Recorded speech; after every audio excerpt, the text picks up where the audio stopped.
부탁드릴게요. 그래서 지금 아동학대 그 관련해서 치사 관련해서 법정 하향력을 높이려고 하는 움직임들이 있는데 굳이 오히려 이제 그게 하한 선을 너무 높게 되면 증거나 이런 걸 더 엄밀하게 보기 때문에 오히려 이제 무죄가 나는 경우들이 장애인 사건에서 되게 많다고 해요. 장애인 성폭력 사건에서 오히려 네. 그러니까 아동학대 같은 경우도 진술 능력이 굉장히 부족하기 때문에 이게 이렇게 극단적인 사건이 아니면 평소에 증거 잡기가 되게 어렵거든요. 그래서 지금 이 문제 같은 경우 특히 치사하기 때문에 이거 같은 경우는 지금 입법을 괜히 국회의원들이 이럴 때 숟가락 하나 얹으려고 지금 입법 발의할 게 아니라 네. 양형 기준이 지금 이게 이런 경우에 한 가중 6세 이하기 때문에 가중이라서 한 6년에서 10년 사이예요.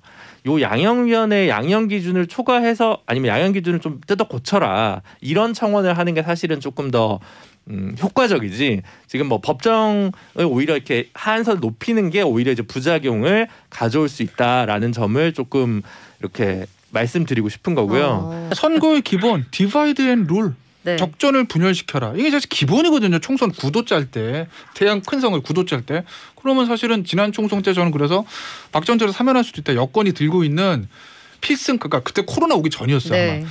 여권에 들고 있는 총선 필승 카드 중에 박 전 대통령 사면 카드가 있을 거다. 저도 같은 얘기 네. 있었어요. 네. 제가 청와대 정무라인이면 매일 보고서 쓴다는 얘기 했잖아요. 그러면 막 친박 태극기 난리 나고 막 박 전 대통령 딱 구치소 나와가지고 막 삼성동 가 있으면 거기서 뭐 태극기 들고 박근혜 뭐 하면 매일 텔레비에 나올 거고 그럼 중도 돌아서고 이래서 아마 필승 카드 쓸 거다는데 안 썼습니다. 어째 됐건 간에 뭐 여건에 여러 가지 판단들이 있었겠죠. 지금 만약에 지금이든 그러면 이제 총선 지나갔으니까 사실 저는 뭐 재보선이 있을 거라는 예상 못했으니까 그러면 이제 대선 전국에서 사면 카드가 나올 거라고 생각했어요. 근데 지금 이제 이번 재보선이든 대선 전국에서 사면 카드가 나온다고 하면 여권이 노리는 정치적인 효과들은 야권의 분열 이젠 그건 아니에요. 그건 왜 그러냐? 이제 이게 시사특공대. 내가 가만 안 있을 거야. 응? 법대로 할 거야 법대로. 시사특공대 목요일 2, 3부는 법대로 합니다. 진행자도 청취자도 진이 쭉쭉 빠진다는 아비규환 법률 코너. 분명히 안 맞았는데 귀로 맞은 것 같은 코너 법대로 해. 함께해 주실 법조인들 소개할게요. 김태현 변호사님. 안녕하세요. 네, 어제 그제 특공대장. 건조해서 내려오면 기분이 어때요? 에? 호시탐탐 다시 노리는 겁니다. 바꾸실래? 근데 여기서는 명백히 좌회전 하셨어요. 에? 좌회전. 여기서 중심으로 볼 때는. 아, 그렇죠. 중도로 오는 거예요, 이제. 아, 그렇죠. 절로 갈까 제가? 김준우 변호사님. 네, 안녕하세요. 오랜만이에요. 네, 반갑습니다. 2주 자가격리를 마치고 오늘 낮 12시에 자가격리 마쳐서 부랴부랴 왔습니다. 네. 그러니까요. 그 얼마 만에 햇빛을 보는 거예요? 밖에 나와서. 26일인가? 7일인가? 그때 이제 보건소 가서 검사하느라고 한번 갔다가 그 후로 처음 본. 아이고, 얼마나 답답했을까. 박준 변호사님도 12시에 자가격리가 해제됐는데 박준 변호사님도 연결돼 있는 거예요? 아니면 이따 연결하는 거예요? 잠시 후에 알겠습니다. 우리 박준 변호사 축 자가 격리 해제 두 분 모시고요. 자, 근데 되게 성실하고 저 착한 우리 김준우 변호사 아닙니까? 그렇죠. 12시 해제되자마자 방송국 달려왔어. 그러니까. 저 같으면 안 왔지. 네. 나는 뭐 먹으러 갔을 거야 아마. 저 자가격리 때문에 수입에 급격한 감소가 있기 때문에. 나는 그동안 못 가본 맛집 다 탐방할 거야 이렇게. 이거 진짜 되게 성실하고 바른 제작진이 그래도 좋아하는 거야. 아니 김준우 변호사님은 지금 화면 보시는 분들 아시겠지만 왜죠? 왜 잘생겨졌죠 그동안? 햇빛 안 보고 이제 얼굴이 덜 까매진 거예요. 집에서 스킨케어 한 거 아니에요? 전혀 안 했습니다. 잘생겨졌어요. 박 기자님 계속 약간 언어 인플레가 늘어난 걸 보니까 이제 진행자가 완전히 이제 익숙해지신 것 같습니다. 자, 오늘의 주제로 들어가 보겠습니다. 오늘 얘기가 참 많은데 일단 이 논란 하나 먼저 얘기를 해보고 시작을 할게요. 더불어민주당의 남인순 의원이 논란의 주인공인데 여성운동계의 데모라고 불리는 분이에요. 이분이 고 박원순 시장 측에 성추행 혐의 피소 사실을 알렸다, 전달했다 이런 의혹을 받고 비판의 한가운데 서게 됐는데 해명을 했습니다. 그 해명이 일단 논란이 일고 한 일주일 만에 나오기도 했지만 해명 자체가 좀 납득이 되지 않는다 해서 더 논란이 커지는 모양인데 일단 개요는 이래요. 서울시 젠더특보에게 연락은 했다. 그런데 단지 불미스러운 얘기가 도는데 맞느냐 물어봤을 뿐이지 피소 사실을 유추한 건 아니다. 이걸 어떻게 봐야 될 것 같지? 사실 좀 헷갈려요. 김태현 변호사님은 어때요? 말장난하는 거죠 뭐. 말장난. 그러니까 저는 박인순 의원뿐만 아니라 여야 이제 국회의원들 정치인분들 되게 아쉬운 건 네. 무리를 일으켰으면 죄송합니다 하고 제가 사실 당시 상황이 이랬습니다.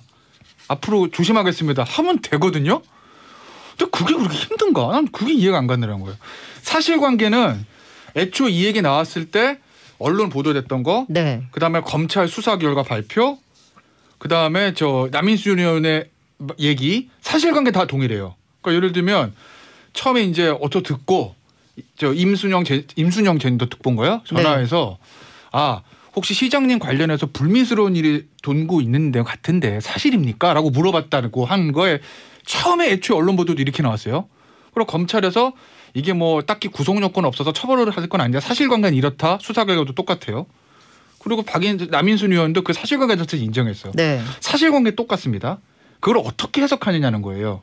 근데 남인순 의원은 난 물어봤지 고소 당했다고 말은 하진 않았는데 국어학적으로 보면 그게 맞겠지. 국어학적으로 보면 불미스러운 얘기가 듣고 있는 거다. 사실입니까? 물음표로 끝나기 때문에 국어적으로 보면 질문은 맞지 피소 사실을 유출한 건 아니죠. 그런데 대중의 시각 그리고 피해자의 시각으로 보면 이게 바로 알려준 거거든요. 결국 이렇게 해가지고 임순영 특보가 저 박원순 시장 찾아가서 시장님 이런 얘기 도는 사실입니까? 박원순 시장 다 아니라고 하고 그러면서 박 시장 캠프 주변에서 막 움직임이 일어나면서 결국 이제 아는 거 아니겠습니까? 근데 이거를 가지고 난 물어본 거지 유출이 아니니까 저한테 뭐라고 그러지 마세요라는 얘기를 하는 게 맞나? 저라면 네. 맞다, 내가 그렇게 했다. 근데 미안하다. 나 그 당시에는 생각 못했고 어쨌든 우리 당 소속 시장한테 이런 일이 있다가 내가 정보를 입수해서 그거를 좀 확인 차원에도 물어본 건데 결과적으로 그게 피해자한테 고통을 주게 돼서 저희전에 잘못하고 미안했다고 사과하면 끝나는 문제인데 자연스럽죠. 유출이 아니라 질문입니다라는 되도 않는 얘기를 할까? 김준호 변호사님은 어때요? 말이 좀 뭐 격하시긴 한데 뭐 큰 취지에서는 네. 이게 이제 같이 관여되신 분이 이제 한국여성단체연합 공동대표 하신 한 분이 또 계세요. 사실 시민단체가 그 중간에 세 군데가 연결이 돼 있잖아요. 그래서 네. 그 중에 한 분은 지금 여성단체연합 같은 경우 어쨌든 그 도의적 책임을 지고 상임대표 중에 한 분을 직무배제를 했어요. 그리고 이제 사과와 관련된 입장문도 최근에 발표를 했거든요.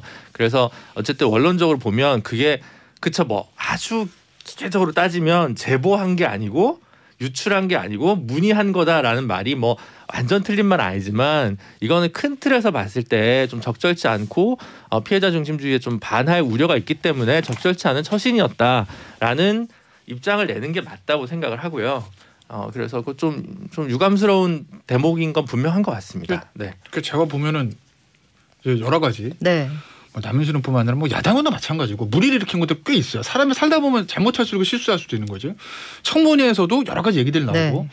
그러니까 문제가 생겼을 때 빨리 끊어주는 게 중요하거든요. 저도 그게 포인트라고 생각해요. 그럼요. 네. 이거는 뭐 기본이니까 빨리 끊어줘야지 공격 포인트가 줄어들어요. 맞아요. 그러니까 전공법으로 네. 가서 내가 뭘 잘못했고 이런 식의 사과는 안 돼요.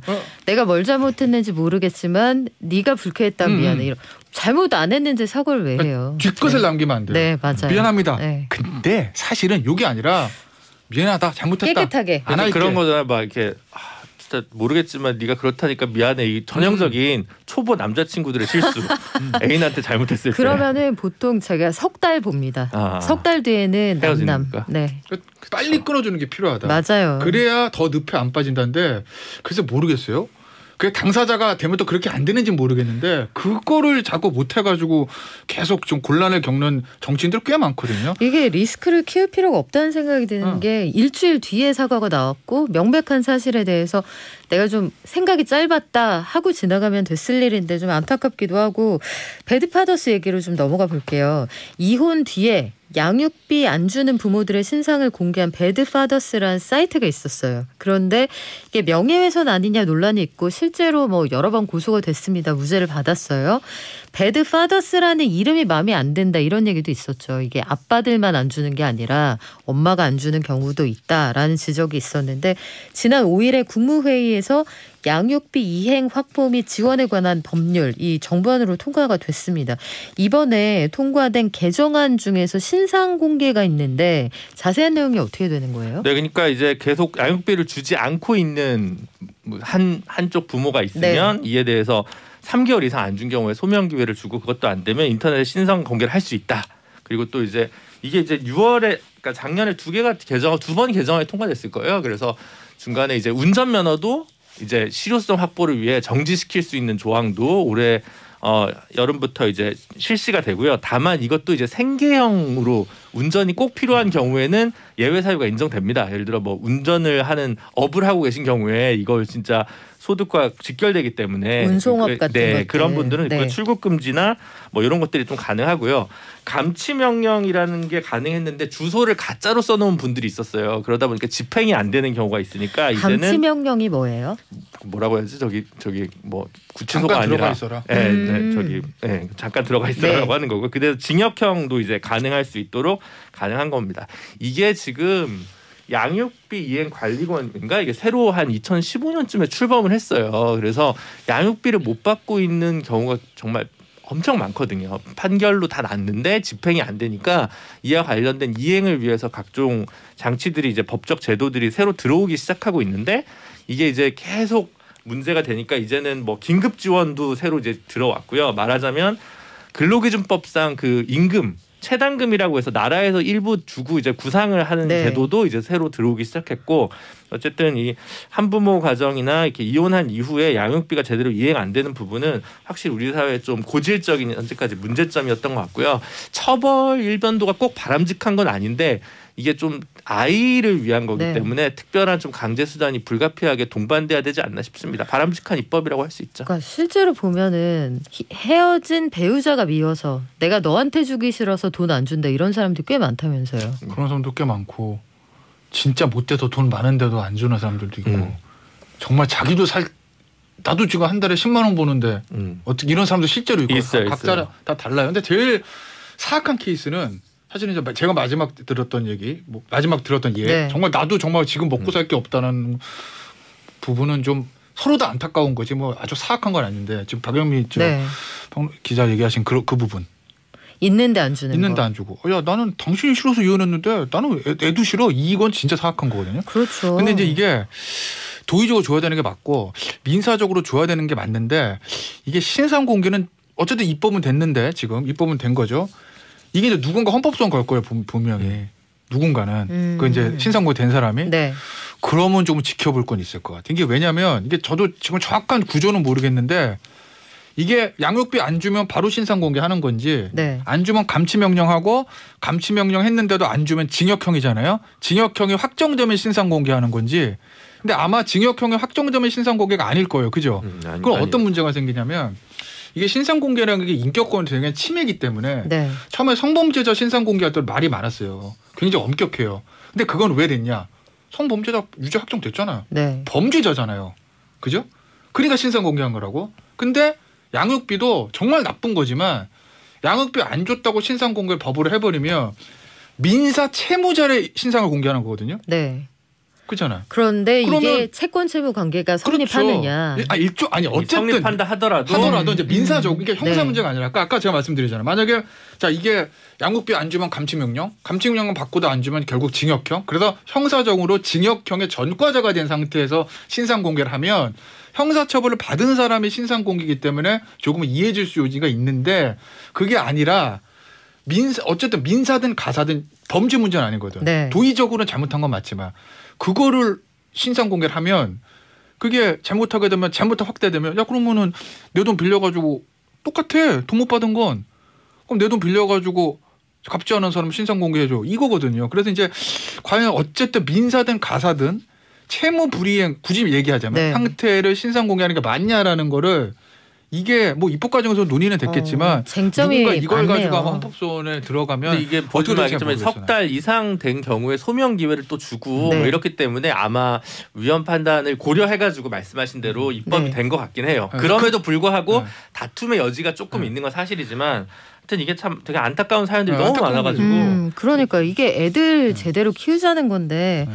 여기까지 가지 맙시다. 신상 그렇죠. 공개 되기 전에 주고 깨끗하게 정리하면 좋잖아요. 글쎄요, 이게 애들이 모자란다고 아이 많이 태어났으면 좋겠다는 얘기 하는데 있는 아이들부터 먼저 안전하게 제대로 키우자 이 생각이 먼저 드네요.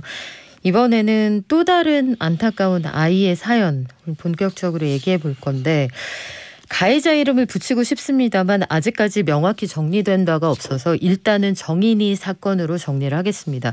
정인이 사건 관련해서 전국에서 너무나 많은 분들이 남부지법이죠. 진정서를 보내주고 계시다고 하는데 관련해서 여러 사람이 일단 사과를 했어요. 김창룡 경찰청장이 대국민 사과를 하고 수사를 의뢰받고도 3번이나 사실상 묵살하게 된 양천경찰서 이 서장은 대기 발령 조치가 됐습니다. 이 정도로 공분이 거세고 담당 재판부가 수많은 진정서를 보고 있는데 이게 편철을 해야 될 정도래요. 파일로 정리가 안 될 정도로 너무 많이 와서 근 1000여 장이라고 하는데 유무죄 판단 전에는 진정서를 안 보겠다라고 했거든요. 검찰도 마찬가지였고요. 이게 무슨 뜻이에요? 이건 뭐 법원 검찰에서 당연한 거예요. 그러니까 이제 형사 법체라는 게 유무죄를 판단하고 먼저 무죄면 끝. 유죄면 그 상태에서 형량을 어떻게 할까? 벌금을 할까? 집행유예를 할까? 실형을 할까? 뭐 사형을 할까? 무기를 할까? 형량이거든요. 네. 근데 진정서라는 건 가해자 측, 피해자 측 또는 제3자에서 엄벌해 주십시오. 이게 진정서고 네. 반대로 피고인 측에서 정말 봐주십시오. 혐의를 이게- 받고 있는 사람 네. 측에서. 이게 이제 탄원서거든요. 네. 근데 진정서든 탄원서도 엄벌해 주십시오. 봐주십시오. 이거예요. 이거는 형량에 관한 거지 유무죄에 관한 건 아니라는 거죠. 그러면 당연히 증거를 통해서 사실관계를 확정을 하고 법과 판례를 통해서 법리적으로 유무죄를 판단하고 그 이후에 강하게 처벌할 거냐 약하게 처벌할 거냐 양형을 함에 있어서 탄원서든 진정서들이 뭐 고려되든 말든 하는 거지. 예를 들어서 봐주십시오 한다고 무죄. 엄벌해 주십시오 유죄 이건 아니잖아요. 그러니까 네. 이제 법원에서 이거는 유무죄 판단하고 나서 보겠다는 건 뭐 당연한 얘기고 당연한 그렇게 하는 게 얘기인데 맞는 거죠. 쓸 기사가 없어서 뭐라도 발제를 해와 이래가지고 네. 이렇게 좀 기사가 네. 좀 난 게 아닌가 싶은 아마 생각도 들어요. 일반 솔직히. 국민들이 정서적으로 생각하는 것 같아요. 우리가 이 정도로 공분하고 있다는 걸 알아줬으면 좋겠는데 뭐 안 그렇죠. 본다고 하니 네. 섭섭하다. 왜 안 보느냐 그 궁금증이 거기에서 시작이 된 것 같은데 그러면 일단 유무죄가 가려졌다고 치죠. 그 상태에서 진정서가 이렇게 쌓인다. 그러면 이게 양형에 얼마 정도 영향을 미치게 돼요? 그건 정말 판사가 뭐 재량으로 하는 거지 큰 저건 아니죠. 근데 뭐 그래도 있는 게 없는 것보다 낫다고. 예를 들어 뭐 제가 뭐 가해자 쪽이면 예전에 저희 뭐 대학 때 누가 뭐 학생회장을 하다가 뭐 네. 집회시위법으로 잡혀갔다. 그럼 평소에 이제 학교랑 관계가 좋았던 학생회장은 총장이나 학생처장 탄원서가 이제 들어갑니다. 근데 평소에 학교랑도 대립적이었으면 그런 것도 안 나오고 예를 들면 근데 예전에는 정말 한 20세기에는 그런 식으로 무슨 뭐 대학 총장에 뭔가 탄원서가 들어간다 이러면 조금 약간 좀 그래도 이게 개전의 정이 있구나 뭐 이런 식으로 좀 봐주기도 하고 이랬었던 적이 있어요. 근데 이 건 같은 경우는 사실 뭐 굳이 이렇게 쓰지 않더라도 언론에서 충분히 주목하고 있기 때문에 뭐 양형에 있어서 조금 이렇게 엄격하게 제대로 보지 않을까 싶습니다. 더 안 써주셔도 시민분들께서 이 문제에 대해서 공부는 충분히 알고 있을 거기 때문에 지금 이제 더 쓰실 필요는 없을 것 같아요. 제 생각에는 솔직히 말씀드리면. 사실 그 여론이 어느 정도로 나쁘냐면 지역별로 있는 맘카페들 있잖아요. 그쪽에서 보면은 뭐 이루 말로 할 수 없는 상황이에요. 13일 오전이니까 다음 주 오전에 그 첫 공판이 있잖아요. 이례적으로 생중계를 한다면서요. 그렇죠. 뭐 사실은 일종의 뭐 국정농단 사건이라든지 네. 뭐 소위 말하는 그런 대형 사건들 쟁점도 많고 그런 경우들을 생중계하는 경우는 많았는데 사실은 이 이제 아동에 관련된 사건 생중계한 거는 그치 흔하진 않았거든요. 예, 그래서 아마 이게 이제 이례적인 거긴 한데 어쨌든 국민의 관심이 이렇게 쏠리고 있으니까 재판부에서도 남부지법이죠. 요 목동 네. 가깝습니다. 남부지법에서도 이제 생중계를 결정한 것 같아요. 근데 이게 그 엄마는 네. 아동학대 치사 혐의로 네. 지금 재판에 넘겨졌고 요거 네. 살인죄로 바꾸자는 쟁점이 하나 있고 네. 입양한 이 아빠 있잖아요. 네. 어제 해고가 됐습니다. 회사에서 징계위원회 만장일치로 해고를 했는데 아동복지법 위반 혐의로 이 사람은 그냥 방조하고 학대하는 걸 그냥 놔뒀다 이런 네. 혐의만 받고 있어요. 네. 근데 이게 아빠 모를 수가 있느냐. 그러니까 진짜 참여 안 했다고 이 보장할 수 있느냐 해서 사람들이 이 사람도 살인죄 공동 정범이다 이렇게 주장하는 사람도 있거든요. 근데 뭐 아직 엄마도 살인죄까지 간 건 아닌데 쟁점은 두 개. 첫째 이제 아버지는 왜 놔뒀느냐? 놔둔 건 아니죠. 그러니까 경찰이랑 검찰이 봤을 때는 주범 정인이를 그렇게 만든 사람 엄마다 판단한 거예요. 그래서 이제 아동학대 치사가 된 거고 아버지는 양부는 방임과 유기거든요. 네. 그러니까 몰랐다는 아니에요. 몰랐으면 예를 들어서 내가 1년 동안 나 해외에 나가 있어서 전혀 몰랐는데 그러면 입건도 안 하고 무혐의인 거지. 근데 같이 살때 알았어.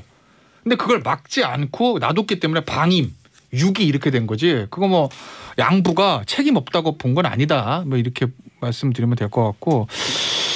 그리고 이제 문제는 이제 살인죄인 건데. 네. 그러니까 뭐 지금 여론은 살인죄 해야 된다는 얘기를 하고. 근데 이제 담당 검사도 이례적으로 수사 검사가 진정서까지 제출했을 정도로 이거 엄벌을 원한다 이렇게 쓴 것 같아요.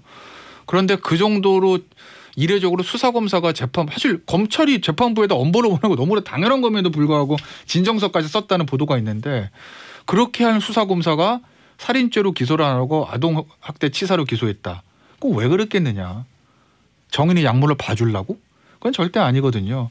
그러니까 살인죄를 해서 미필적 고의를 인정하기가 좀 어려웠을 거예요. 그러니까 저도 뭐 사실관계를 우리가 기사로 본 거지 다 기록을 본 건 아닌데 그렇죠. 이런 거예요. 예전에 이런 말씀하시더라고. 그 얼마 전에 아이 가방에 가둬가지고 아이고. 2번 가둬가지고 아이 사망한 예. 사건 여행용 트렁크에 그때는 처음에 아동학대 치사로 갔다가 나중에 공소장 변경했나 그래가지고 살인죄가 됐을 거예요. 네. 그건 왜 그러니까 살인죄라면 뭐냐면 아동학대 치사란 건 계속 학대를 했어. 근데 아이가 죽었어. 아동학대 치사입니다. 살인은 이렇게 하면 얘 죽을 수 있겠는데? 그래도 괜찮아. 이러고 간 게 미필적 고의한 살인이에요. 근데 그 트렁크 사례는 참 말하기도 그렇죠. 아이가 트렁크에 한 번 있다가 나왔어요. 네. 상태가 너무 안 좋아. 근데 또 넣었어 트렁크에. 그 시점에서 얘 이런데 여기 또 가두면 숨 막힐 수도 있는 건 당신 알았지. 그 시점을 미필적 고의에 의한 살인의 고의가 있다고 본 거예요. 근데 이 정인이 사건은 제가 보니까 검찰이 본 시각은 이게 계속 누적된 거거든요. 어느 한순간 애를 막 때려가지고 애가 막 숨 넘어가는데 더 때리고 이게 아니라 계속 누적되다가 아이가 결국 확 목숨을 잃은 거니까 어느 타이밍에서 양모가 얘 이러면 죽겠는데? 뭐 어때? 죽어도 돼. 하고 살인의 고의가 생긴 시점이 언젠지 잡기가 애매했을 거예요 아마. 그래서 누적된 거니까. 그래서 아마 아동학대 치사로 기소를 한 것 같고 그렇기 때문에 검찰에서 그렇게 기소하면서 엄벌을 원하는 진정서를 쓴 건데 이런 얘기하죠. 야 그럼 살인이면 더욱 엄벌하는데 아동학대 치사니까 네. 적게. 절대 그렇지 않아요 그거는. 왜냐하면 아동학대 치사도 제가 알기로는 최고형이 무기거든요. 법정형이. 무기징역까지 가능해요. 살인도 사형 무기인데 이건 사형 나올 건 아니에요. 살인죄 기소하더라도. 그렇기 때문에 국민들의 감정상 아동학대 치사보다 이 사람 살인으로 처벌해야 돼 하고 살인이라는 죄명 기준으로 상징적인 건 있지만 네.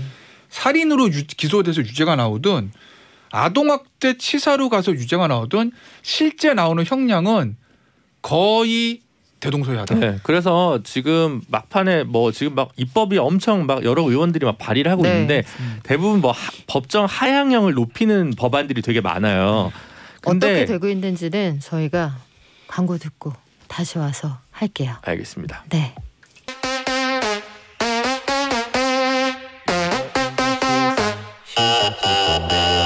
이제 이게 시사특공대 이제 이게 시사특공대 이제 이게 시사특공대 이제 이게 시사특공대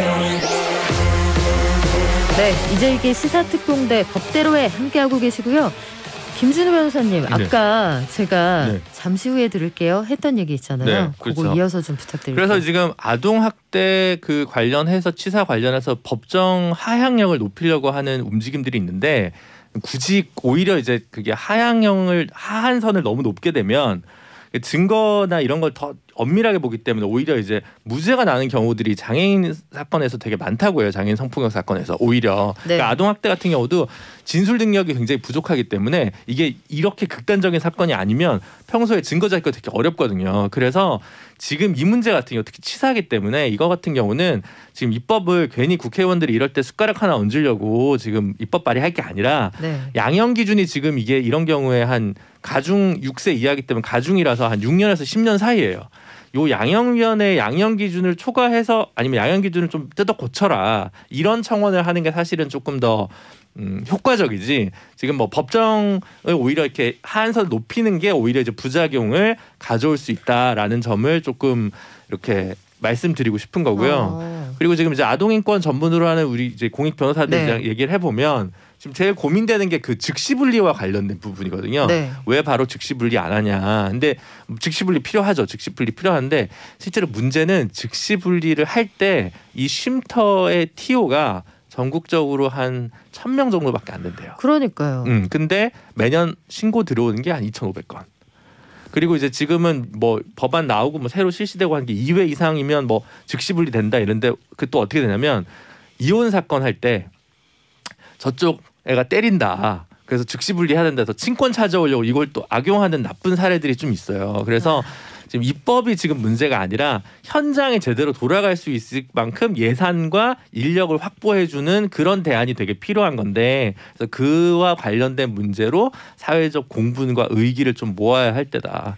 그래요. 그 생각입니다. 실제로 현장에서 일하시는 그 지자체 공무원들, 경찰관들 얘기 들어보면 이런 문제에 깊숙이 개입을 해서 아이를 분리한다 하면 일단 의료비부터 본인 부담을 해야 된다는 거예요.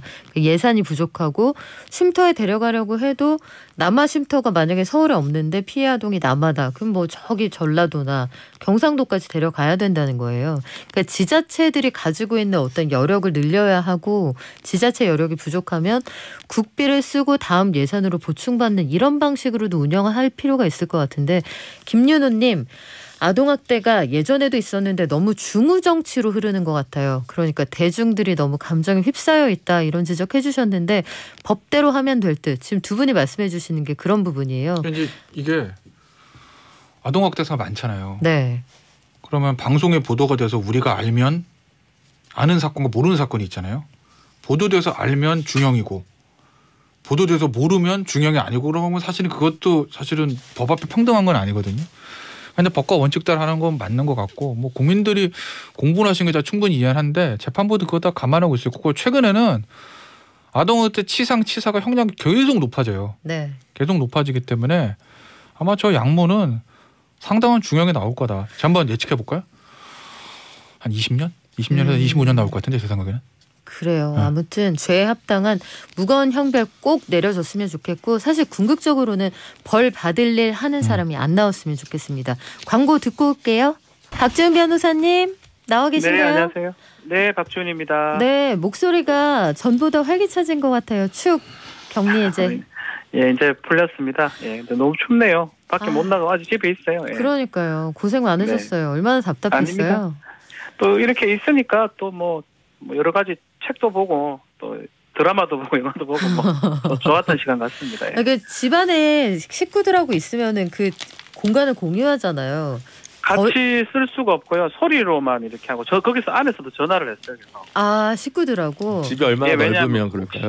아니 넓지 않고 되게 작은데. 아니 화장실이 딸린 방에 계셨던 예. 거예요? 예, 저희 집에 그래도 다행스럽게 화장실이 2개가 있어가지고 저는 안방에 이제 계속 있고 나머지 이제 가족들은 네. 다 거실 이후 다른 방에 다 있었습니다. 거실에 나와서 물 먹고 이럴 때는 어떻게 해요? 아니요, 물은 아내가 다 넣어주고요. 그리고 배식? 밥도 넣어주고. 배식하는 방식으로 예, 그래요. 예 밖에 이제 박지훈 해놓으면 변호사님. 제가 이제 딱 가져가고 이런 식으로 했습니다. 다음 주에는 스튜디오에서 잭디하고 모두 다 완전체로 만나시길 바라겠습니다. 아유, 예, 맞습니다. 예. 박근혜 대통령 얘기를 해야겠어요. 박근혜 전 대통령 14일에 대법원 선고를 앞두고 있는 상황인데 새해 시작과 함께 이낙연 더불어민주당 대표의 사면론이 쏘아올린 논란이 만만치가 않습니다. 일단 탄핵된 사람에게 사면이 가능하냐 국민들은 그게 궁금하기도 한데 박 변호사님께 먼저 여쭤볼게요. 네, 뭐 법적으로는 뭐 대통령의 전권이죠. 사면권은. 그렇기 때문에 탄핵이 되든 뭐 어떤 일이 있었든 간에 상관은 없는데 그 대통령이 결심을 한다고 하면 뭐 사면권 행사됩니다. 다만 지금 아주 변수 하나 있죠. 14일 날 확정이 돼야 돼요. 박근혜 전 대통령 같은 경우는 확정이 돼서 이제 형이 확정된 이후에 사면권 행사가 이제 가능할 것 같고, 뭐 저는 이제 개인적으로는 사면권 행사 좀 신중해야 되지 않을까. 왜냐하면 뭐 어떤 반성이라든지 잘못했다는 말을 박 전 대통령도 그렇고 이명박 전 대통령도 한 바가 없거든요. 그런 부분까지 좀 고려가 좀 돼야 되지 않나 생각이 좀 듭니다. 그렇군요. 김태현 변호사님, 이 네. 형이 아직 확정되지도 않았는데 어떻게 사면하느냐 요거 하나랑 제가 궁금한 거는 사면이라는 거는 너의 죄를 사하노라. 그러니까 절대 국가에서 전제 군주가 가능한 사실 초헌법적 권력이잖아요. 그러면 이 정도 정치적 부담을 가지고 사면을 하려면 적어도 내가 미안하다. 잘못했다. 요 정도는 있어야 될 것 같은데 김 변호사님 보시기에는 어때요? 형이 확정되지 않았는데 사면하느냐는 솔직히 말씀드리면 그런 얘기를 하나만 하는 얘기고, 누가 사면하면 지금 한다는 얘기 아니잖아요. 14일날 이명박 전 대통령은 확정됐고 기결수죠 그쪽에. 네, 박근혜 전 대통령 14일 날인데 다음 주 목요일이거든요. 확정이 되죠. 최소한 전부 무죄는 안 나오죠. 단정하면 안 되나? 어쨌든 안 나와요. 네. 안 나와요. 네, 그러니까 안 나온다고 어쨌든 합니다. 확정이 네. 될 거예요, 형이. 네. 그럼 사면해도 그 다음에 하는 거지. 뭐 지금 일주일 있다가 지금 하는 건 아니니까. 그리고 이낙연 대표가 그 얘기를 꺼낸 데는 다 유죄가 나온다는 거를 전제하고 사실 한 얘기거든요. 그러니까 뭐 형이 확정도 안 된다 하면 이거는 지금은 무의미한 얘기예요. 1심이 진행되고 있을 때 그 얘기가 나오면 맞는데 이제는 무의미한 얘기고. 근데 이거는 뭐 반성을 해야지 때 사면 왜 하냐라는 그런 도덕적인 문제. 그다음에 헌법학자들이 무슨 뭐 탄핵이 되면 뭐 자제론. 다 이건 쓸데없는 얘기입니다. 죄송하지만 이거는요. 대통령의 진짜 예외적인 권한이기 때문에 문재인 대통령 사인에만 하는 거고 사인 안 하면 못하는 거 심플합니다. 이건. 그냥 결단의 영역이라는 그럼요. 그러니까 거네요. 왜냐하면 보세요. 그러니까 이제 국왕 얘기했었잖아요. 네. 대한민국 대통령은 지위가 두 개예요.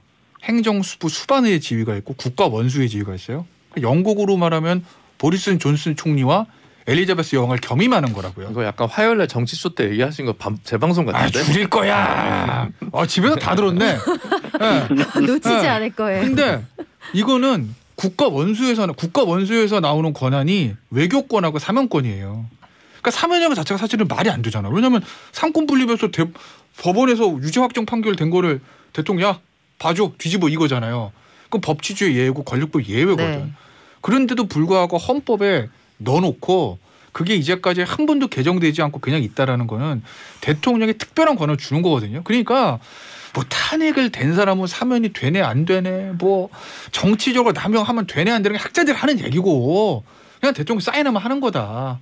그래서 정치적으로도 지금 뭐 이런 얘기 정치적 얘기 좀 하면 이낙연 대표가 이걸 꺼낸 게 본인의 정치적 앞날에 도움이 되냐 아니냐 빨간불이냐 파란불이냐 플러스다만 이런 얘기 하잖아요. 그것도 아무도 모른다. 누가 할까? 대통령만이 난다. 대통령 사인하면 이낙연 대표 승. 대통령 사인 안 하면 이낙연 대표 심플한 거예요 이건. 대통령이 사인해도 이낙연 대표에 대한 예를 들면. 지지층들이 다 떠나가면 패 아니에요? 근데 이제 이런 거 있죠. 그러니까 앞서 봐야 되는데 네. 지금 이제 보세요. 문재인 대통령의 핵심 지지층들이 이제 이낙연 대표가 사면을 끌고 나왔을 때 와, 너 당신 막 비난의 목소리가 당원 게시판이 있다고 그러거든요. 그런 것들도 대통령이 결정하면서 청와대 정무 라인에서 검토를 할 거예요. 그러니까 굳이 청와대 얘기를 하면 이거는 민정 라인, 법무 라인의 영역이 아니라 정무 라인의 영역이에요. 정치 영역이에요. 근데 만약에 대통령이 여러 가지 명분을 들어서 사면을 하겠습니다라고 했다. 이랬을 경우에도 대통령을 충성스러운 지지층이 이낙연 대표를 비난하는 것처럼 대통령을 비난할 것이냐 라는 걸 보면 그래서 비난의 수위가 좀 잠재워지면 뭐 이낙연 대표는 그래도 그나마 좀 탄력은 받을 수는 있죠. 그렇죠. 네, 일반 사면이 있고 특별 사면이 있어요. 그 형이 확정 안 돼도 일반 사면은 가능합니다. 근데 일반 사면은 국회 동의까지 있어야 돼요. 그래서 그 문민화 이후 그러니까 87년 이후에 일반 사면은 아마 한 번 정도밖에 없었을 거예요. 전부 다 특별 사면이었어가지고 이제 그런 거고요. 특별 사면이 이제 대통령이 이제 결단하면 되는 건데 그건 이제 형이 확정된 경우에만 가능한 거고요. 그런데 이제 원래 문재인 대통령이 그 제왕적 대통령의 어떤 기능의 사면권 제한에 관심이 많으셔가지고 몇 년 전에 개헌안 나왔을 때 특별 사면의 경우에도 위원회를 따로 둬서 심사하는 기능을 추가하겠다고 개헌안을 발표한 적이 있어요. 그래서 원래 집권 내내 사면 폭이 굉장히 좀 적었습니다. 그래서 저는 사실 한 2년 전부터 얘기가 계속 나왔을 때 올해가 박근혜 대통령이 만 70세가 되는 해예요. 이때부터 형 집행 정지가 가능하거든요. 그래서 형 집행 정지 정도로 마무리하지 않겠냐라고 저는 이제 한 1년 전부터 계속 네. 이렇게 주장을 하고 있는 쪽이긴 합니다. 사실은 지난해 총선 전에 어떤 대통합의 메시지를 주기 위해서 사면 얘기가 나올 수도 있다 이런 말도 있었는데 박 변호사님. 네. 지금 이 상황에서 만약에 뭐 어떻게 될지 가능성은 충분히 다 열려 있습니다만 그렇죠. 대통령이 만약에 사면안에 대해서 여러 가지 뭐 논란 속에도 불구하고 뭐 3.1절 특사, 광복절 특사 이런 결단을 내린다고 하면 여기에 대해서 이낙연 대표에 대한 지금 비판열은 되게 높잖아요. 그렇죠. 그러면 예. 대통령의 결단이니까 이낙연 대표가 총대를 맨 것으로 되어서 이낙연 대표에게 대통령이 부채의식을 가지고 정치적으로 두 분 다 승리하는 이런 그림도 그릴 수가 있는 거예요? 뭐 저는 일단 청와대 특히 대통령이 그 사면을 저는 하지 않을 것 같다는 생각이 좀 많이 들고요. 안 한다. 예. 그래서 예전에 특히 전두환, 노태우 그 당시 봤을 때 그 통합 차원에서 사면을 했지만 그 이후에 뭐 사실은 통합이라기보다는 반성을 전혀 하지 않고 끝까지 5.18 관련해서 그런 발언들을 했던 걸 봤을 때는 아마 그런 것들을 생각할 겁니다. 그렇지만 만약 사면권을 행사를 한다면 지금 말한 것처럼 그 대통령의 그 권한이기 때문에 한다고 하면 결국은 이 모든 게 대통령한테 포인트가 맞춰지겠죠. 그래서 이낙연 총리의 어떤 비판 여론은 뭐 지금 김태현 변호사가 지금 설명한 것처럼 그렇게 많이 잠재워지지 않을까 생각이 들어요. 지금보다는 결국 대통령이 결정한 거고 이낙연 대표가 어느 정도 뭐 총대 맸다는 표현하셨는데 먼저 선수를 쳤다. 네. 그래서 그 이후에 결정이 된다 그러면 그 사면에 대해서는 더 이상 얘기는 하지 않을까. 이낙연 책임. 근데 저는 궁금한 건 하나 있어요. 김태현 변호사님한테 질문 드리고 싶은 게 예전부터 네. 박근혜 대통령을 사면하면 보수 분열의 기회로 민주당이 이걸 삼는 거 아니냐. 예를 들어 이명박 박근혜를 잡아들인 윤석열과 예를 들면 이제 박근혜 대통령이 나왔을 때 이 태극기와 뭐 보수의 분리 혹은 이제 친박과 비박의 분리 이런 것들을 오히려 더 부채질해서 국민 통합이 아니라 보수 분열의 어떤 계기점이 되지 않겠냐 이런 음모론을 제시하는 보수파 일각의 의견이 있어요. 그러니까 제 의견이 아니라. 아니 크랙을 만드실 때 이런 얘기도 있죠. 김태현 변호사님 그런 거 어떻게 생각하시는지 궁금한 것 같아요. 이제 정치적인 행위하고 메시지, 정치적 결단 이거는요. 누가 하느냐와 언제 하느냐가 중요한 거예요, 사실은. 지금 사면은 다 대통령이 하는 거니까 누가 하느냐는 정해진 건데 네. 타이밍에 따라 상황에 따라서 효과는 바뀌는 거거든요. 김준우 변호사님이 말씀하신 거 제가 한 2년 전부터 주구장창 이 자리에서 주장했을 거예요. 선거의 기본 디바이드 앤 룰. 네. 적전을 분열시켜라. 이게 사실 기본이거든요. 총선 구도 짤 때. 태양 큰 선거 구도 짤 때. 그러면 사실은 지난 총선 때 저는 그래서 박 전 대통령 사면할 수도 있다. 여권이 들고 있는 필승 그러니까 그때 코로나 오기 전이었어요. 네. 아마. 여권에 들고 있는 총선 필승 카드 중에 박 전 대통령 사면 카드가 있을 거다. 저도 같은 얘기 네. 있었어요. 네. 제가 청와대 정무라인이면 매일 보고서 쓴다는 얘기 했잖아요. 그러면 막 친박 태극기 난리 나고 막 박 전 대통령 딱 구치소 나와가지고 막 삼성동 가 있으면 거기서 막 태극기 들고 팍 꺼내고 하면 매일 텔레비에 나올 거고 그럼 중도 돌아서고 이래서 아마 필승 카드 쓸 거다는데 안 썼습니다. 어째 됐건 간에 뭐 여건에 여러 가지 판단들이 있었겠죠. 지금 만약에 지금이든 그러면 이제 총선 지나갔으니까 사실 저는 뭐 재보선이 있을 거라는 예상 못했으니까 그러면 이제 대선 전국에서 사면 카드가 나올 거라고 생각했어요. 근데 지금 이제 이번 재보선이든 대선 전국에서 사면 카드가 나온다고 하면 여권이 노리는 정치적인 효과들은 야권의 분열 이젠 그건 아니에요. 그건 왜 그러냐? 지난 총선 때 이미 박 전 대통령을 지지하는 우리 공화당보다 태극기 부대의 힘이 그리 크지 않다는 건 이미 실증적으로 증명이 됐어요. 그리고 원내 진입을 거의 못했죠. 그리고 지역구에서 뭐 승패에 영향을 끼칠 정도의 그것도 아니었다고요. 그게 이제 됐고 이미 지난 총선 과정에서 국민의힘이 세가 줄어들면서 친이 친박 그냥 그 목소리 큰 분들 다 나갔기 때문에 뭐 분열되고 말 것도 없어요. 이제는 뭐 야권을 분열시키다 보수면 이게 아니라 정치공학적으로 생각하면 뭐냐 중도층으로 표를 확장하기 위해서 한 걸음 오른쪽으로 다가야 거냐 그 부분이거든요. 근데 보시면 정치를 얘기를 좀 하면 문재인 대통령이 당 대표든 아니면은 배우 막후 실력자든 간에 큰 선거에서 진 선거와 이긴 선거가 있어요. 차이가 있어요. 본인 지지층을 강화한 선거 다 졌어요. 그게 2012년 총선 대선이에요. 그런데 그러니까 외연을 확장했을 때만 이겼다. 뭔가 오른쪽으로 가자라고 했을 때 2016년 총선, 대선, 지난 총선 같은 다 이긴 거거든요. 큰 선거는 할 수 없어요. 큰 선거는 지지층만 가지고 못 이겨요. 그렇죠. 오른쪽 확장을 그러니까 보수는 왼쪽 한 걸음, 진보는 오른쪽 한 갈 때 이기니까 그걸 노리고 아마 사면을 쓴다고 하면 지금 청와대 정말에 바쁠 거예요. 심플합니다. 제가 보는 시각은. 사면했을 때 빠지는 표 마이너스 들어오는 표 플러스여서 플러스가 많으면 가는 거예요. 근데 사면에 원하는 거는 국민의힘보다 더 오른쪽에 있는 표여서 가운데로 가려고 해도 이게 의미가 있을까라는 물음표가 들죠. 이런 거예요.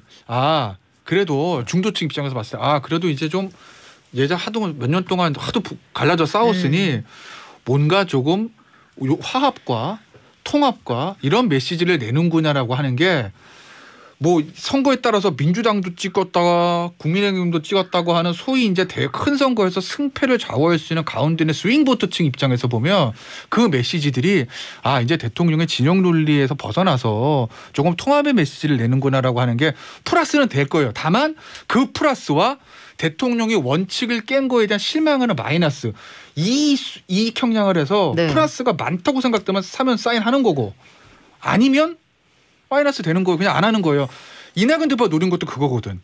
사실은. 왜냐면 이낙연 대표가 그래도 중도 보수층이 봤을 때는 민주당의 대선 후보들 중에서 그래도 가장 좀 뭐랄까 좀 통합적인 인물이다. 중도적인 인물이다라고 보니 본인이 그걸 좀 강하겠다는 거 아니겠습니까? 그래서 대통령이 사인하면 이낙연 대표 사는 거고. 사인 안 하면 박지원 변호사님. 그러니까 일단은 저도 뭐 일부는 공감을 하지만 달려 나오셨어요. 네. 뭐 플러스 마이너스 얘기를 하는데 사실은 계산을 이렇게 수치적으로 할 수도 있는 부분은 아니고요. 또 청와대나 대통령은 원칙을 좀 많이 생각하지 않을까 생각이 들어요. 뭐 지지층도 생각을 하겠지만 처음부터 세웠던 원칙, 뭐 사면의 어떤 원칙이라든지 그런 부분을 지금 선거라든지 지지율이 좀 떨어진다 해가지고 회복을 하기 위해서 한다. 그리고 지금 김태현 변호사도 지금 그게 확실히 회복이 될지 안 될지 모른다라고 얘기할 정도이기 때문에 그 사면을 한다 해가지고 중도층이 많이 지지한다. 뭐 저는 그런 부분은 좀 부정적으로 보거든요. 아마 그 청와대도 그런 것들을 판단을 할 거고 다른 어떤 방식을 택해야지 이런 사면 특히 이명박 전 대통령 같은 경우는 뭐 확정된 지 얼마 됐습니까? 얼마 살지도 않았거든요. 그래서 저는 그런 그래도 형 집행 정지를 주장하고 있습니다. 그러면 사면 말고 할 수 있는 다른 방법이 뭐가 있죠? 지금 김준우 변호사는 형 집행 정지를 말씀을 하시는데 살아야죠. 들어가서? 예, 살아야죠. 일정 기간은 있어야 되죠. 뭐 일반 국민들은 뭐 자기가 형을 그렇게 받았으면 대부분 가석방이나 뭐 이런 것 어느 정도 기간이 지나야지 가능한데 지금 이명박 전 대통령 1년 있었나요? 1년 정도 있었는데 1년 하고 나올 것 같으면 무슨 형이 의미가 있고 사법부의 심판이 의미가 있습니까? 지금 저는 뭐 대부분 서울대병원에 나와서 있었죠. 네. 지금 아프다고 이래가지고 왔다 갔다 지금 하고 있는 뭐 박 전 대통령도 좀 그랬었고요. 그런 거 봤을 때는 뭐 김준우 변호사 말대로 70세가 이제 뭐 요건이 되긴 하지만 그것도 뭐 임의적인 거고요. 사실은 그게 무조건 70세가 되면 풀어줘야 되는 건 아니고요. 뭐 일단은 형은 정상적으로 집행이 돼야 된다. 저는 그렇게 생각이 듭니다. 김태현 변호사님 제 개인 의견은 사면은 하면 하고 안 하면 안 하지 형집행 정지는 아닐 것 같아요. 제가 청와대라면 그 카드는 안 쓸 거예요. 너무 애매모호해. 왜냐하면 일반 국민 입장에서 보면 찬성이든 반대든 나와 있는 거 똑같거든요. 사면은 형집행 정지든 법조인들한테 잘 구별도 안 가요. 나와 있는 거 똑같아. 그렇다고 보면 해줄 거면 효과를 극대화해서 사면을 하지 아예 안 해줄 거 안 하든지. 형집행 정지 저는 애매하다고 봐서 안 할 정무적으로는 판단이에요. 안 할 거라고 보고 제가 하나 관심인 건 뭐냐면 과연 이 이낙연 대표가 새해 벽두부터 사면론을 던진데 청와대는 어느 정도 교감이 있었을까? 이낙연 대표의 평소의 스타일과 이게 대통령의 특별한 권한이라는 걸 생각해 봤을 때 청와대에 아무런 언질도 없이 그냥 뚝 넣어가지고 사면 못하거든요, 이건. 저도 그게 합리적인 가설이라고 그렇기 봐요. 때문에 최소한 청와대에서 자, 우리가 하십시오. 100% 승낙은 못 받았더라도 최소한 한번 이거 한번 해보자는 교감이 있었을 거다. 청와대는 여론을 보고 싶었겠죠. 이거 던졌을 때 지지층이 얼마나 흔들리나. 중도층은 얼마나 지금 뭐 여론조사 매일 돌릴 겁니다. 그걸 보고 싶었을 거고 이낙연 대표는 지지율이 정체됐잖아요. 지금. 본인은 승부수를 던져야 되거든요. 그러니까 양쪽의 니즈가 맞은 거죠. 그러니 이제 지금 대통령의 결단은 지금 여론의 흐름 그럼 청와대에서 항상 이거 정부 라인을 곤두세우고 선수들이 보고 있거든. 이걸 보고 판단을 하겠죠. 그러니까 지지율이 정체됐으면 민생 문제에서 어떤 돌파구를 낼 안을 내야지 이런 공학적인 접근으로는 큰 네. 감흥이 없을 거다라고 저는 충원을 드리고 싶네요. 그래요. 저도 작품성과 그렇습니다. 흥행성 어느 쪽에서 어떤 선택을 내릴지 좀 지켜보고요. 마지막 아이템 넘어갈게요. 조민 씨. 조국 전 법무부 장관의 딸입니다. 의사고시 응시 효력 정지 가처분을 이게 대한소아청소년권 의사회가 신청을 네. 했었는데 각하가 됐어요. 박 변호사님, 각하라는 거는 법원에서 법률적으로 아예 따져보지도 그렇죠. 않겠다 이런 얘기죠. 이게 기각이 있고 인용이 있고 각하가 있는데요. 기각 인용은 링에는 올라갔는데 맞다 아니다 이렇게 보면 되고요. 각하는 링조차 못 올라간 겁니다. 심판조차 내용조차 보지 않는 지금 의사회가 지금 넣은 거거든요. 소아청소년과 의사회가 넣은 건데 이거는 본인들이 할 게 아니고 뭐 조민 씨가 많이 한다든지 아니면 관할 자체가 지금 민사법원에서 할 게 아니고 행정법원에서 할 부분이기 때문에 그 두 개가 잘못됐다라는 겁니다. 그렇기 때문에 자격도 없고 관할권도 없기 때문에 판단할 필요가 없다. 그래서 각하 처분을 했습니다. 그렇군요. 의사회가 아니라 만약에 이게 굳이 신청을 한다고 치면 뭐 국시원이 한다든지 아니, 이게 이렇게 돼요. 그렇게 돼야 되는 건가요? 예, 직접적으로 이익을 받는 사람. 그러니까 예를 들면 조민 씨랑 이번에 같이 시험 치는 수험생이 했다. 그런데 그러면- 간발의 차이로 떨어졌다거나 아니면 동시에 시험을 네. 볼 사람. 예를 들어서 이런 거예요. 그러니까 저랑 박 변호사랑 같이 사법시험을 치는데 네. 한 사람에도 없으면 경쟁률이 낮아지는 거잖아요. 네. 박 변호사 문제 있으니까 치지 말아주세요. 안 치게 하면 제가 이득을 볼 가능성이 생기잖아요. 네. 그러니까 전환할 수 있는데 예를 들어서 뭐 대한변협에서 대한변협은 상관도 없고 이해관계가 없는 그런 개념이 하나 있고 그러니까 원고적격이라고 그럽니다. 직접적 이해관계자. 그게 하나 있고 그다음에 이제 민사사건이 아니라 이거는 나라에서 하는 거니까 행정 관련되고 왜 민사라고 하냐 이건데 사실 뭐 아마 저 앞에서도 이거 인용될 거라고 생각 안 하고 일정 정치적인 의미도 한 것 같아요. 네. 저는 이거 정치적 의미죠. 네. 예. 뭐 일종의 액션이라고 네. 받아들이는 분들이 많을 것 같은데 사실 궁금한 게 하나 있긴 해요. 그 조민 씨가 이제 이런 상태에서 시험을 보게 됐는데 시험을 보고 나서 의사가 되었는데 그 이후에 만약에 그동안의 학력이 무효인 것으로 된다 하면은 고졸 상태가 되는 거잖아요. 그렇게 되면 나는 의사 면허를 땄는데 그 중간에 의대를 나오지 않은 것으로 된다. 이렇게 되면 어떻게 됩니까? 그럼 다 취소되는 건 맞는데 다만 지금 볼 때 고졸되지는 않을 것 같고요. 대졸로 끝날 수는 있을 것 같아요. 그러니까 대학원 입학과 네. 관련된 부분이랑 대학 입학과 관련된 부분이 있는데 대학 입학 부분은 제가 볼 때는 어느 정도 소명이 좀 될 것 같아서 물론 이제 그건 재판 끝까지 네, 가봐야 뭐 합니다만 과정입니다. 예, 그렇게는 안 될 것 같고 대학원 입학 전형에서 이제 문제가 발생해서 입학에 무효가 되면 모든 게 이제 다 날아가겠죠. 결국 네. 부산 의전원의 판단일 거예요. 그럼요. 그러니까 뭐 대법원 그렇죠. 확정 판결 봐야 되지만 예를 들어서 이제 뭐 지금 7개 다 스펙이 허위라는 거잖아요. 그래서 뭐 일부 무죄 나오고 전부 다 무죄가 나오지 않는 이상 뭐 한두 개라도 유죄가 나온다고 하면 뭐 최소한 그러면은 이제 의전원의 판단인데 이게 이제 일종의 수시 대학으로 하면 정시 수시란 말이에요. 제가 네. 부산대 의전원 입시 규정은 모르겠는데 저 작년에 우리 애 수시 보낼 때 보면 대학 수시에는 뭐가 있냐면 스펙이나 기재사항 이런 것들이 나중에 허위로 밝혀지면 입학 취소될 수 있습니다. 항상 들어가잖아요. 만약에 부산 의전원에 그런 규정이 있다. 그리고 그 규정을 입학 취소될 수 있습니다인지 취소한다인지 재량을 그렇죠. 주는 건지에 될 따라서 수 있다인지 네. 한다인지에 네. 따라서도 또 따라서 달라지는군요. 부산 나중에 유죄 확정 판결되면 부산 의전원에 어떤 판단을 하느냐에 따라서 조민 씨가 뭐 의전원 입학이 취소될 수 있는 거고 만약 의사 의전원 취소된다고 하면 그러면 국시도 아마 볼 자격이 없어지는 걸 거예요. 왜냐하면 예전 사법 시험은 학력 제한이 없었어요. 네. 뭐 다 고졸도 보니까. 근데 이제 의사 시험은 의대에서 또는 의전에서 저 의대 교육을 받은 사람이 보는 거로 돼 있지 저 같은 사람이 뭐 혼자 의학책 읽고 시험 보는 거 아니잖아요. 네. 그러면 시험 자격 자체가 없어지는 거니까 그러면 의사 뭐 붙어가지고 뭐 의사고시도 날아가는 거죠. 다.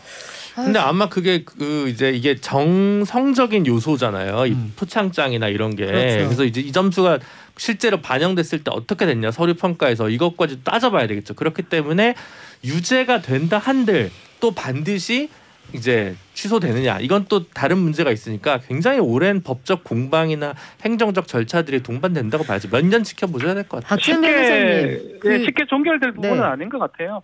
지금 해야 될 일이 많아요. 이 재판, 형사재판 확정이 돼야 되고 네. 만약에 그렇게 문제가 됐을 때 또 조민 씨 입장에서 행정소송을 또 할 수가 있는 거거든요. 청취자 질문이 하나 들어왔는데요, 박 변호사님. 네. 김영준님, 정유라 씨는 입학 취소, 조민 씨는 국시 응시까지 인정. 이 두 사건의 차이가 뭔가요? 이렇게 그 질문이 들어왔는데 어떻게 다른 거예요? 뭐 제가 뭐 아니 말하기는 국시 응시를 이제 하려면 입학이 취소돼야 되는데 네. 입학 취소가 확정되지 않은 아직 안 상황에서 국시 응시는 일단 해주고 나중에 지켜보자. 사후적으로 문제가 있으면 하자를 치유하자는 거고 정유라 씨는 뭐 그런 게 걸려 있던 게 아니니까. 그러니까 제가 질문 바꾸면 안 돼요? 네. 정유라는 입학 취소, 조민은 아직 부사인데 의전은 입학 안 취소. 그럼 뭐가 다르냐 그러면? 뭐가 달라요? 저요? 마이크 끄다고 말씀드리고 뭐가 다른지. 박 변호사 대답 못할 걸요 이거? 자, 세 분 오늘 뭐랍니까? 감사드리고요. 네. 다음 주에 예. 완전체로 만나요. 감사합니다. 고맙습니다.